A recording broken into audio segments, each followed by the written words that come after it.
Good morning. Welcome to online classes. In this class, we have to discuss about latitude. In the last class, we were discussing about globe, and I had told you about the axis, latitudes, longitude briefly. But in this class, we have to discuss about latitudes only. अगर हम बात करें latitudes के बारे में कि latitudes का meaning क्या होता है, अगर हम ग्लोब को देखे होंगे, लेट मी सी यू, ये अगर ग्लोब है, ठीक है, तो ग्लोब में यहाँ पे देखेंगे एक जो है ना पैरेलल लाइंस होते हैं।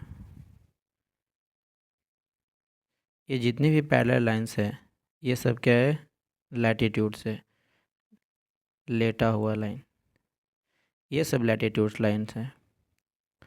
ग्लोब में जो हॉरिजॉन्टल लाइन है, जितने भी पैरेलल लाइंस दिखाई दे रहे हैं, ये क्या है, लैटिट्यूड से। If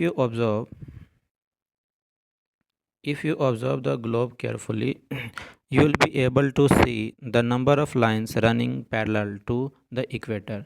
अगर हम ग्लोब में देखेंगे तो ये इक्वेटर है, इक्वेटर के पैरेलल में है ना, यानी कि जितने भी लैटिट्यूड्स है उन दोनों के बीच का, उन सब के बीच का जो डिस्टेंस है ना वो इक्वल मिलेगा। तो जितने भी लैटिट्यूड्स है वो क्या है, आपस में पैरेलल है। किसके पैरेलल है, इक्वेटर के। ये इक्वेटर है, इक्वेटर के जितने भी ऊपर में लाइन देख रहे हैं या उसके नीचे लाइन देख रहे हैं, वो सभी जितनी भी लाइंस है वो इक्वेटर के पैरेलल मिलेंगे।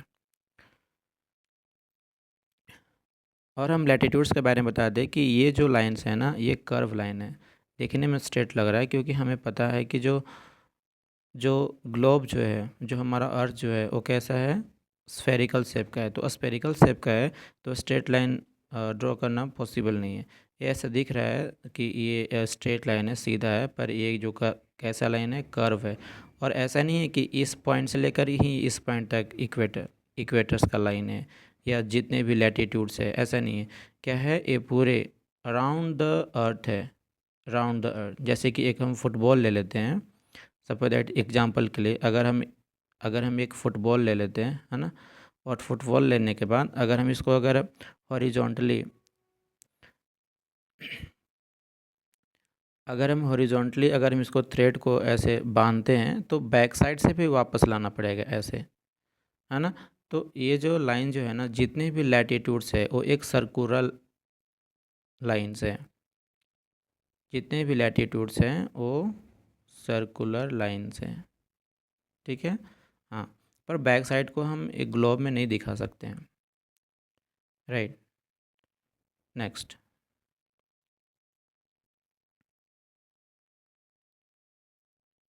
This lines are called parallels और लैटिट्यूड्स, यानी कि लैटिट्यूड्स को हम पैरेलल लाइन भी बोल सकते हैं, पैरेलल लाइन, और फिर लैटिट्यूड्स बोल सकते हैं।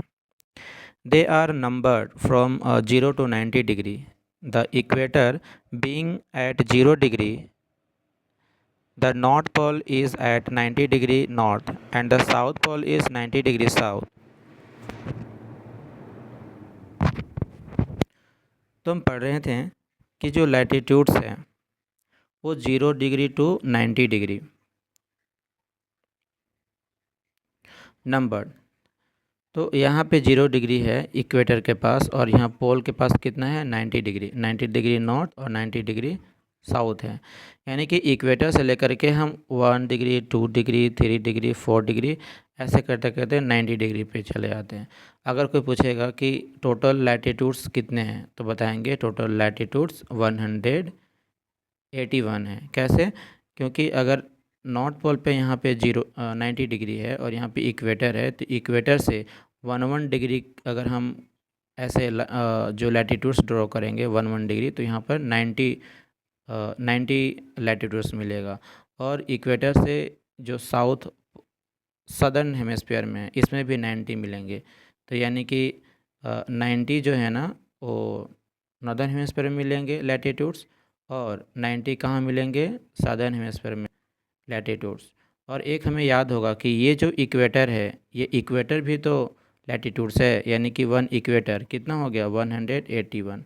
यानी कि अगर कोई पूछेंगे कि टोटल लैटिट्यूड्स कितने हैं तो क्या बताएंगे 181, इतने टोटल लैटिट्यूड्स हैं। नेक्स्ट हमें जानना है द टॉपिक ऑफ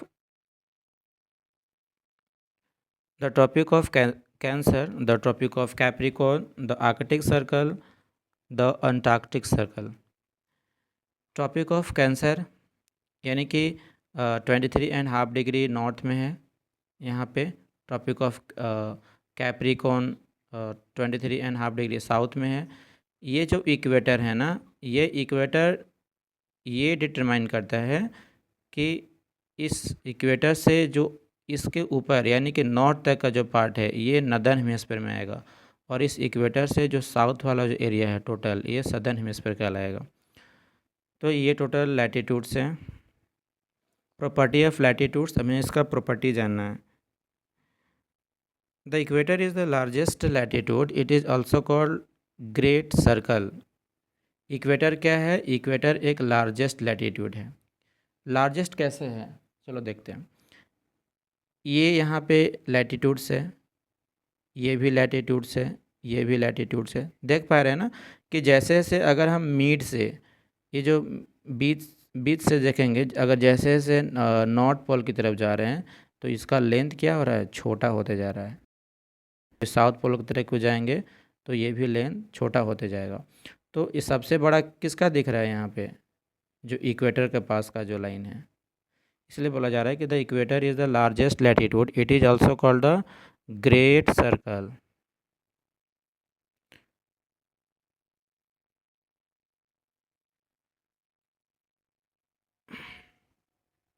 नेक्स्ट हमें जानना है कि लैटिट्यूड्स डज डोंट टच और कट ईच अदर।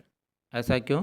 क्योंकि अगर लैटिट्यूड्स के बारे में पता करें कि तो अगर लैटिट्यूड्स तो पैरेलल है ना, जो लैटिट्यूड्स हैं, अगर लैटिट्यूड्स अगर पैरेलल है, अगर लैटिट्यूड्स पैरेलल है तो पैरेलल है तो आपस में तो कट नहीं करेगा। अगर ये लैटिट्यूड्स की बात करें और ये लैटिट्यूड्स की बात करें तो अगर ये अर्थ के अराउंड में, अर्थ के अगर अराउंड में अगर ये है सर्कुलर वे में है तो ये दोनों आपस में कहीं पे कट नहीं करेंगे, आपस में कहीं पे टच नहीं करेंगे, क्योंकि ये दोनों है ना, एवरी एंड ईच पॉइंट क्या है वहाँ पे? ये पैरेलल है। All latitudes are complete circle. बताया था ना कि जितने भी लैटिट्यूड्स हैं, जितने भी लैटिट्यूड्स हैं वो क्या है?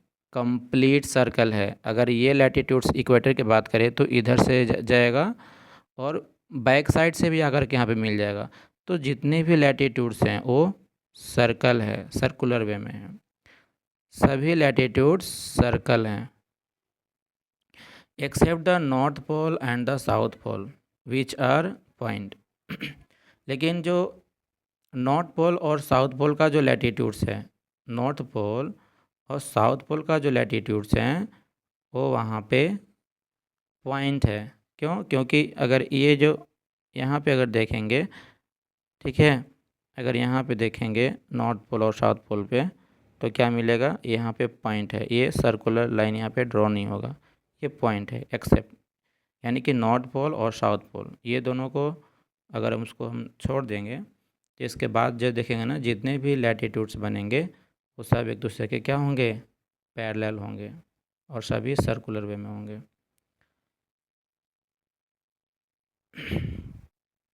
All latitudes are located at an equal distance from each other. तो जितने भी लैटिट्यूड्स हैं, जितने भी लैटिट्यूड्स हैं, अगर हम यहाँ पे इक्वेटर से देखेंगे, नॉर्दर्न हेमिस्फीयर में देखेंगे लैटिट्यूड्स और सदर्न हेमिस्फीयर में देखेंगे लैटिट्यूड्स, तो ये जितने भी लैटिट्यूड्स मिलेंगे वो आपस में इक्वल डिस्टेंस में मिलेंगे, क्योंकि इक्वेटर 0 डिग्री पे है, ठीक है। इक्वेटर के बाद ऊपर देखेंगे कि 1 डिग्री, 2 डिग्री, 3 डिग्री, 4 डिग्री, ऐसे क्या हो यहाँ पे 90 डिग्री तक चले जाएगा। यानी कि जितने भी लैटिट्यूड्स हैं वो 1 डिग्री का डिस्टेंस में है, ठीक है। और टू जो डिस्टेंस है, टू लैटिट्यूड्स का डिस्टेंस है, अगर 1 डिग्री का जो डिस्टेंस मेजरमेंट करेंगे तो यहाँ पे देखेंगे कि 111 किलोमीटर का डिस्टेंस मिलेगा। यानी 0 डिग्री से लेकर के अगर 1 डिग्री लैटीट्यूड तक जाएंगे तो अर्थ पर का जो रियल डिस्टेंस होगा कितना होगा, 111 किलोमीटर। नेक्स्ट हमें जाना है, देयर आर 881 लैटीट्यूड्स। ये हम बता दिए हैं कि टोटल लैटीट्यूड्स कितने हैं, 181 लैटीट्यूड्स हैं। Next, latitudes are marked in degrees and minutes where 60 minute equal to 1 degree. 60 minute equal to 1 degree.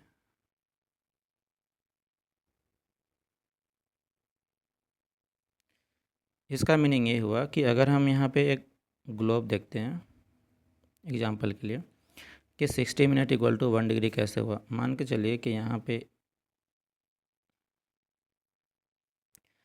पे इक्वेटर है और ये 1 डिग्री का लैटीट्यूड्स हैं, ठीक है। ये भी लैटीट्यूड्स है, ये भी लैटीट्यूड्स है। ये 0 डिग्री पे है और ये 1 डिग्री पे है, ठीक है। लेकिन बताया जा रहा है कि 1 डिग्री इक्वल टू कितना है, 60 मिनट है। इसका क्या लॉजिक है, 1 डिग्री इक्वल टू 60 मिनट क्यों? देखिए, ये हमें पता है कि यहाँ से यहाँ तक का डिस्टेंस 0 डिग्री से 1 डिग्री तक का डिस्टेंस कितना है रियल में, 111 किलोमीटर, ठीक है। अगर हमें बताना है कि नहीं, अगर हमें इसके बीच का जो डिस्टेंस है, अगर इस पॉइंट को डिनोट करेंगे, इस पॉइंट को, तब कैसे लिखेंगे? 0 डिग्री से अगर 1/2 डिग्री का मेजरमेंट अगर पता करना है तो कैसे लिखेंगे? हमें पता है कि 1 डिग्री इक्वल टू 60 मिनट। तो 1/2 डिग्री का क्या लिखेंगे, 1/2 डिग्री का 30 मिनट, है ना। यानी कि 1/2 degree equal to 30 minute, 30 minute हो गया।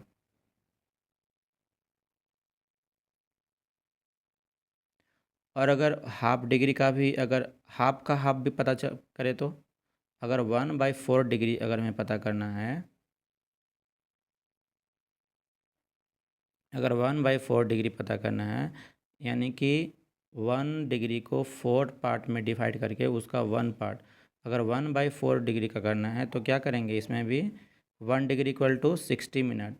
तो 60 मिनट को भी 4 से डिवाइड करेंगे, 60 मिनट को भी 4 से डिवाइड करेंगे, कितना हो जाएगा, 15 मिनट, 15 मिनट। यानी कि 1/4 डिग्री का वैल्यू कितना लिख सकते हैं, 1/4 डिग्री का वैल्यू लिख सकते हैं 15 मिनट। तो इस तरह से 60 मिनट इक्वल टू 1 डिग्री का वैल्यू है। जैसे ट्रॉपिक ऑफ कैंसर की बात करें तो ट्रॉपिक ऑफ कैंसर कितना डिग्री का है, ट्रॉपिक ऑफ कैंसर है 23.5 डिग्री, ठीक है, 23.5 डिग्री। तो ये जो 1/2 डिग्री है उसको क्या लिख सकते हैं, 23 डिग्री एंड 30 मिनट, ऐसे भी तो लिख सकते हैं, 23 and 30 minute, 23 degree and 30 minute. 30 minute equal to हमें ये अंडरस्टूड होना चाहिए कि 30 मिनट इक्वल टू होता है 1/2 डिग्री। क्यों? क्योंकि 1 डिग्री का वैल्यू होता है 60 मिनट, तो 1/2 डिग्री का तो हम 30 मिनट लिख सकते हैं बिल्कुल। तो ये इसलिए लिखे है ट्रॉपिक ऑफ कैंसर का जो वैल्यूज़ है 23 डिग्री एंड 30 मिनट, इसको ऐसे लिख सकते हैं 23.5 डिग्री, ऐसे भी लिख सकते हैं, अंडरस्टूड। बस इसका यही है। नेक्स्ट हमें जानना है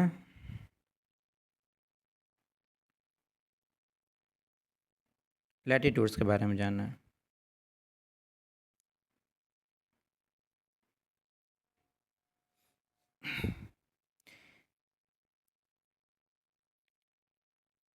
ये यहाँ पे इक्वेटर है, ये, ठीक है, 0 डिग्री इक्वेटर। ये इक्वेटर के बारे में बात करें तो इक्वेटर के बारे में हम बताए थे कि ये जो है ना सबसे लार्ज है, ये सबसे बड़ा इक्वेटर है, ये सबसे बड़ा लैटिट्यूड है। इसके ऊपर देखेंगे तो जो मेन जो लैटिट्यूड्स है वो कितने हैं, एक है इक्वेटर यहाँ पे, एक हो गया ट्रॉपिक ऑफ कैंसर, कितना डिग्री पे है, 23.5 डिग्री नॉर्थ। एन का मतलब क्या हुआ, नॉर्थ। नॉर्थ क्यों डिसाइड किए हैं, क्योंकि इक्वेटर से ऊपर साइड ये टोटल हो गया नॉर्दर्न हेमिस्फीयर, और इक्वेटर से जो नीचे साइड का जो एरिया हो गया ये हो गया सदर्न हेमिस्फीयर। तो ये है tropic of Cancer 23.5 degree north, ये है आर्कटिक सर्कल जो कि 66.5 डिग्री नॉर्थ पे है। ठीक है, इसके और अगर हम देखें यहाँ पे तो यहाँ पता चलेगा कि ये जो इक्वेटर है, इक्वेटर के साउथ पोल में, इक्वेटर के सदर्न हेमिस्फीयर में क्या देखेंगे कि tropic of Capricorn, tropic of Capricorn ये कितना डिग्री का है, 23.5 डिग्री साउथ। इसको ऐसा भी लिख सकते हैं 23 डिग्री एंड 30 मिनट, बिल्कुल लिख सकते हैं, क्योंकि 30 minute equal to half degree. ठीक है, नेक्स्ट है अंटार्कटिक सर्कल, ये भी सदर्न हेमिस्फीयर में है।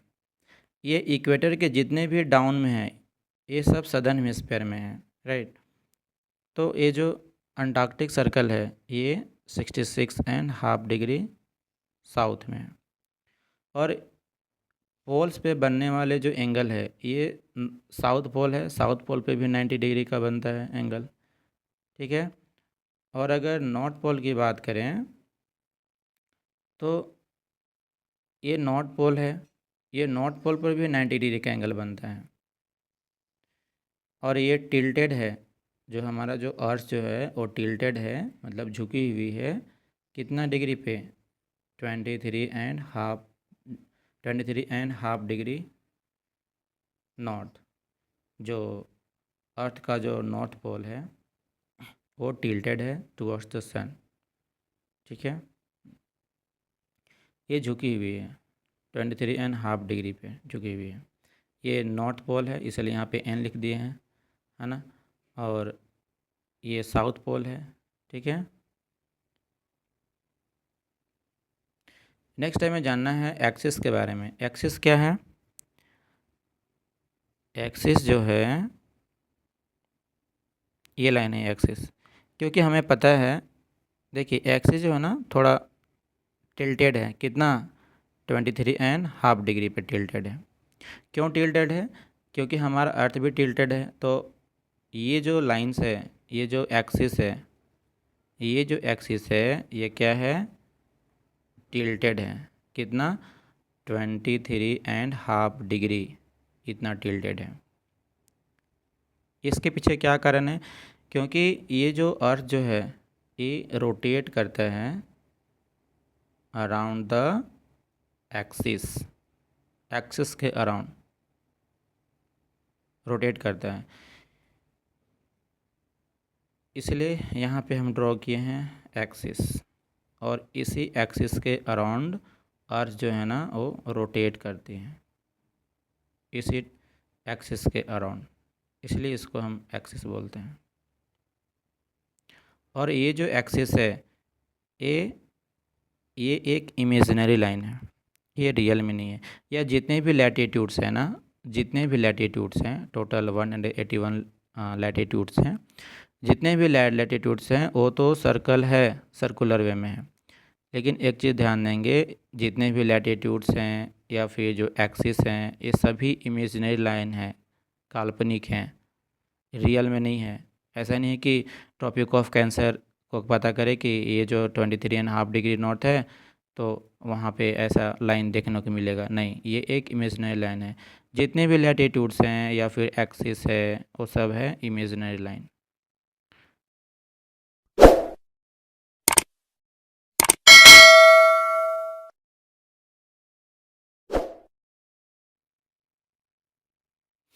यहाँ पे हमें जानना है, यहाँ पे देख पा रहे होंगे कि यहाँ पे एक टॉरिड जोन है, यहाँ पे नॉर्थ टेम्परेट जोन है, यहाँ पे फ्रिजिड जोन है, यहाँ पे साउथ टेम्परेट जोन है और यहाँ पे फ्रिजिड जोन है।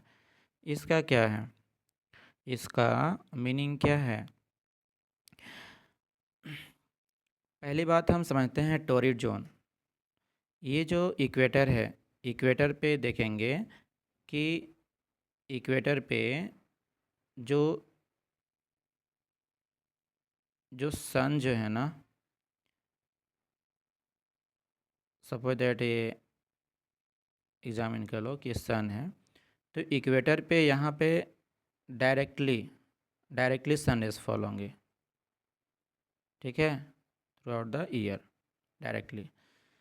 तो अगर डायरेक्टली यहाँ पे सन रेज फॉल होंगे तो यहाँ पे क्या होगा कि लॉन्ग टाइम तक यहाँ पे सन रेज पड़ेगा, ज़्यादा समय तक। तो यहाँ पे थ्रू आउट द ईयर क्या होता है, यहाँ पे गर्मी लगता है। यानी कि इक्वेटर के आसपास का जो एरिया है, यहाँ से लेकर के ट्रॉपिक ऑफ कैंसर और यहाँ से लेकर के ट्रॉपिक ऑफ कैप्रिकॉर्न, ये जो एरिया है ये गर्मी लगने वाला एरिया है, ये टोरिड जोन है। यहाँ पे through out the year summer season रहता है। और ट्रॉपिक ऑफ कैंसर से लेकर के अगर हम ऊपर तक जाएंगे, यहाँ पे आर्कटिक सर्कल थे, तो ये है टेम्परेट जोन, ठीक है। यहाँ ना तो थ्रू आउट द ईयर गर्मी रहता है और ना थ्रू आउट द ईयर ठंडा रहता है, मॉडरेट क्लाइमेट रहता है यहाँ पे, ठीक है। यहाँ पे जो क्लाइमेट है चेंज रहता है, summer season, rainy season, winter season, 3 season यहाँ पे देखने को मिलता है, इवन ऑटमन और स्प्रिंग, ये सब सारे चीज़ें। तो यहाँ का जो टेम्परेचर है मॉडरेट रहता है, मॉडरेट क्लाइमेट यहाँ पे रहता है। ये टोरिड जोन है, यहाँ का क्लाइमेट हॉट रहता है, ह्यूमिड रहता है, ठीक है। अब देखेंगे कि ऐसा क्यों। जैसे जैसे अगर हम इक्वेटर से ऊपर जाएंगे, टोरिड जोन से जैसे इस ऊपर जाएंगे, तो इसका जो सनरेज है वो कैसा दिख रहा है, स्लैंटिंग, स्लैंटिंग। नॉर्थ पोल तरफ जाएंगे तो और स्लैंटिंग, ऐसे ही रहेगा यहाँ पे साउथ वाले एरिया में, ठीक है, स्लैंटिंग।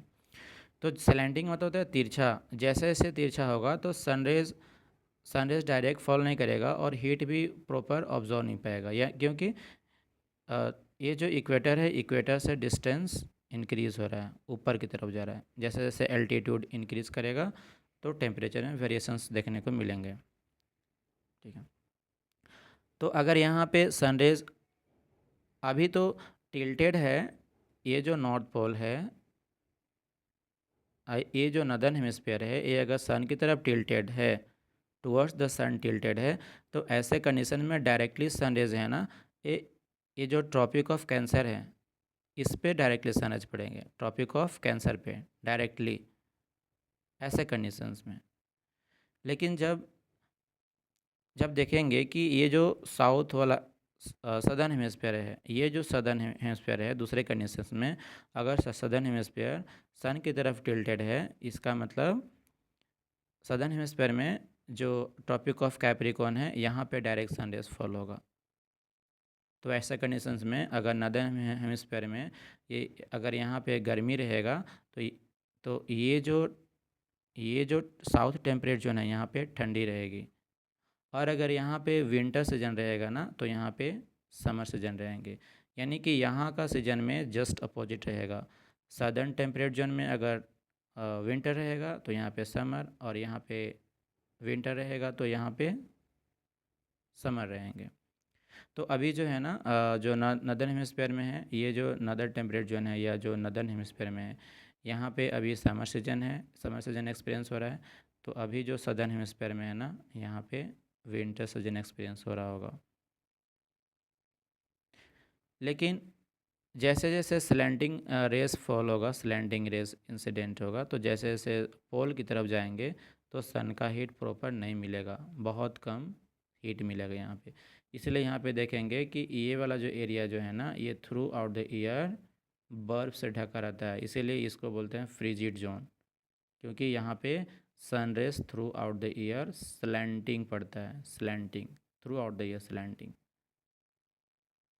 ठीक है, इसलिए ये जो है ना थ्रू आउट द ईयर क्या रहता है, बर्फ़ से ढका रहता है।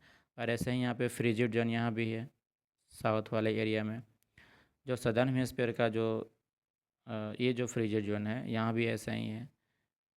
ठीक है, तो फ्रिजिड जोन का यही बेसिक थिंग है कि अगर नॉर्थ पोल सन की तरफ टिल्टेड है या साउथ पोल, दोनों ही कंडीशंस में यहाँ पे सन रेज स्लैंटिंग पड़ेगा। ठीक है, तो स्लैंटिंग पड़ेगा तो ऐसे में क्या होगा कि यहाँ पे प्रॉपर सन रेज क्या होगा कि प्रॉपर सन रेज नहीं मिलेंगे, बहुत ही स्लैंटिंग। ठीक है, उतना ब्राइटनेस नहीं रहेगा। जितना यहाँ पे हीट आएगा ना तेज़ी से, हीट यहाँ पे जितना ज़्यादा मिलेगा, यहाँ पे ऑब्जर्व करेंगे, यहाँ पे हीट उतना अच्छा से नहीं प्रॉपर पहुँच पाएगा। तो हीट ही नहीं पहुँच पाएगा तो टेम्परेचर तो लो रहेगा। यहाँ पे आइस से ढका हुआ रहेगा थ्रू आउट द ईयर, और यहाँ भी आइस से ढका हुआ रहेगा। ठीक है, तो इसीलिए टोरिड जोन ये इसको बोलते हैं। यहाँ पे थ्रू आउट द ईयर गर्मी लगती रहती है, यहाँ का एयर ह्यूमिड रहता है। ठीक है, तो ये हो गया टोरिड जोन। और टोरिड जोन कितने हो गए, 1। टेम्परेट जोन कितने हो गए, एक नॉर्थ टेम्परेट जोन और एक south temperate zone. Temperate zone 2, frigid frigid zone 1, temperate zone 2। No no frigid, sorry, frigid zone यहाँ पे 2 हो गए। फ्रिजिड जोन फ्रिजिड जोन 2, एक यहाँ पे और एक यहाँ पे। टेम्परेट जोन कितने हो गए, 2, एक नॉर्थ टेम्परेट जोन और एक साउथ टेम्परेट जोन। और टोरिड जोन कितने हो गए, टोरिड जोन 1 हो गया टोटल। कहाँ से, ये जो इक्वेटर है, इक्वेटर से लेकर के ट्रॉपिक ऑफ कैंसर, इक्वेटर से लेकर के ट्रॉपिक ऑफ कैंसर, और इक्वेटर से लेकर के ट्रॉपिक ऑफ कैप्रिकॉर्न, ये वाला जो एरिया हो गया ना, इसी को बोलते हैं टोरिड जोन। यहाँ पे थ्रू आउट द ईयर गर्मी लगती है, समर सीजन रहते हैं। यहाँ पे मॉडरेट क्लाइमेट रहते हैं, यहाँ पे भी मॉडरेट क्लाइमेट रहते हैं। और फ्रिजिड जोन में थ्रू आउट द ईयर यहाँ पे विंटर सीजन रहता है। ये आइस से ढका रहता है, ये भी आइस से ढका रहता है frigid zone. Okay, thank you for today, bye bye, take care.